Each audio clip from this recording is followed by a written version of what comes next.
eto po, tila magkakaroon na po ng contender, katapat ito hong si Speaker Martin Romualdez po makabida para sa speakership sa pagbukas mismo ng 20th Congress, mga kabida. Matapos pong nag-float ito hong pangalan po ni Cebu 5th District Congressman Duke Prasco, mga kabida, na siyang kakalaban po kay Speaker Romualdez para sa speakership. Eto, babasahin ko po ito hong balita mula sa The Manila Bulletin. Ang sabi po dito sa kanila pong headline, Frasco is speakership contender after joining PBBM trip. Ito, question po ito, mga kabida. Cebu 5th District Representative Vincent Frasco is positioning himself as a contender for the House Speakership in the upcoming 20th Congress on the basis of his supposed strong support or rapport with President Marcos. Frasco, a deputy speaker in the just concluded 19th Congress, made this claim in a statement Sunday, June 22, wherein he highlighted himself accompanying President Marcos at the World Expo 2025 in Osaka, Japan. According to the statement, Frasco joined President Marcos and other key officials in visiting the World Expo and other business meetings in Japan in a bid to strengthen diplomatic, cultural, and economic ties with global partners. The high-profile visit underscores the strong rapport between President Marcos and Deputy Speaker Frasco, a rising figure in Congress now being considered among those being floated for the speakership in the upcoming 20th Congress, read the statement. Ayun.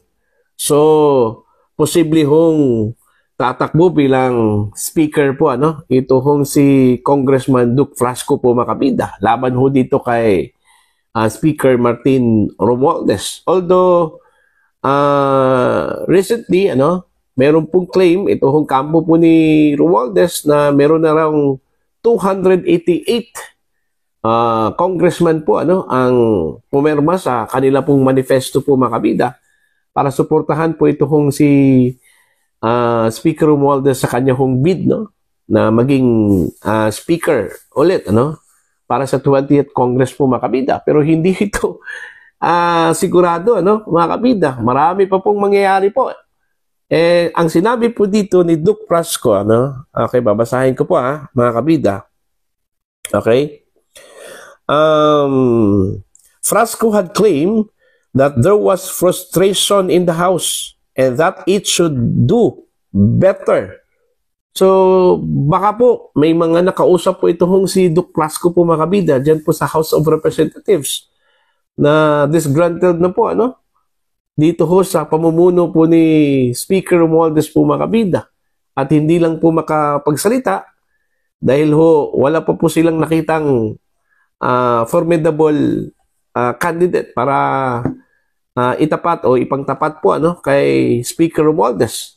At ito po, mismo si Frasco, flinote nyo yung kanyang sarili po, na posibleng contender po bilang Speaker of the House. Mga kabida, baka ito na po yung turning point dito ho sa mga disgruntled daw na mga congressmen, Hindi po natin alam kung ilan po sila, Basta ang unang balita po, mga kabida, may mga disgruntled congressmen daw, mula Visayas at Mindanao, na hindi ho nagustuhan itong pamumuno po ni Speaker Martin Romualdez, una pong napabalita noon, ito hong si Congressman Toby Chanco po ng Navotas, na siya pong tatakbo bilang speaker, laban ho dito kay Speaker Martin Romualdez. Now, ito hong self-proclaim, ni Duke Frasco po makabida na magiging contender po, sa pagiging speaker, since kalyado at strong ally po ito ni President Marcos at nakuha pa pong sumama po sa Pangulo po makabida doon po sa Osaka, Japan. Hindi kaya ito indikasyon po na hindi na po maganda ito hong relasyon po ni President Marcos at ito hong si Speaker Martin Romualdez po, mga kabida. Okay? Ito, tanong lang po ito, ano? Kasi naalala ko po yung sinabi po doon ho sa isang leaked document, ano? Okay, na mula raw sa Malacanang, mga kabida, na nagsasabi ho na may sinabi si DILG Secretary John Vic Rimulya po doon, ano? Kung saan po ay inirekomenda niya na alisin ito hong si Speaker Romualdez dyan po sa House of Representatives. At ipalit ito hong si Toby Chanco, ano, mga kabida. According to that leaked document, ano, although dininay po yun ng Malacanang na hindi daw yun totoo. Hindi daw galing sa kanila po, ano, mga kabida, yung lumabas na document, ano, na naging usap-usapan po sa social media that time, ano, mga kabida. Ang pagkakaalala ko lang po, parang ano yun parang minutes ata yun dun ho sa meeting ng isang survey firm with the president, ano, at iba pang opisyal po ng Malacanang, mga kabida.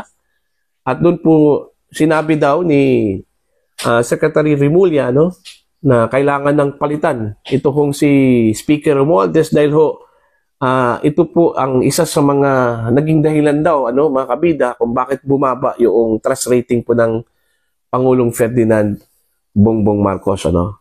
Okay? Yun, ayon po dun sa dokumentong iyon, ano, mga kabida.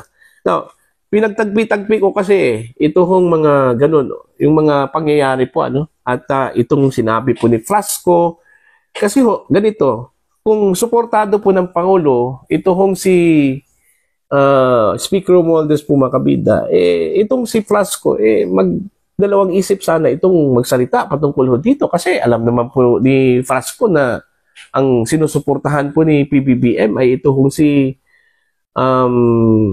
Romualdez, ano, mga kabida.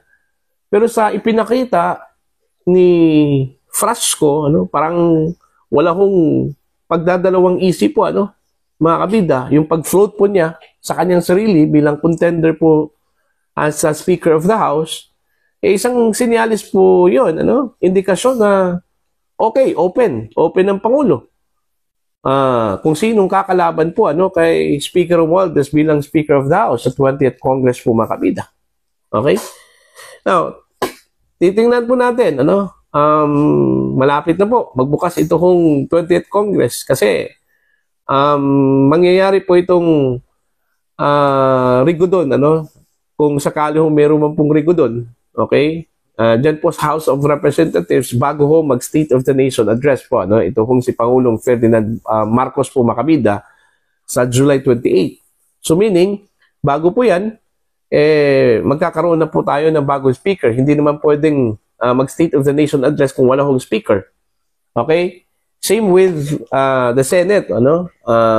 Posibleng magkakaroon po ng bagong Senate President, mga kabida, bago ho mag State of the Nation address ito hong si Pangulong Ferdinand Bongbong Marcos. Kung ito hong si Frasco may balak na tumakbo, ano, baka magkakaroon po ng gapangan na po, ano, mga kabida, kasi gaya ng sinabi ko po, meron na pong sinabi po ito hong si Quezon Congressman JJ Suarez, ano, mga kabida, na as of now, meron na po silang 288 congressman, ano, na nag-pledge at pumirma po sa manifesto, ano, mga kabida, para suportahan po ito kung si Speaker Martin Romualdez sa 20th Congress out of 317 po, ano.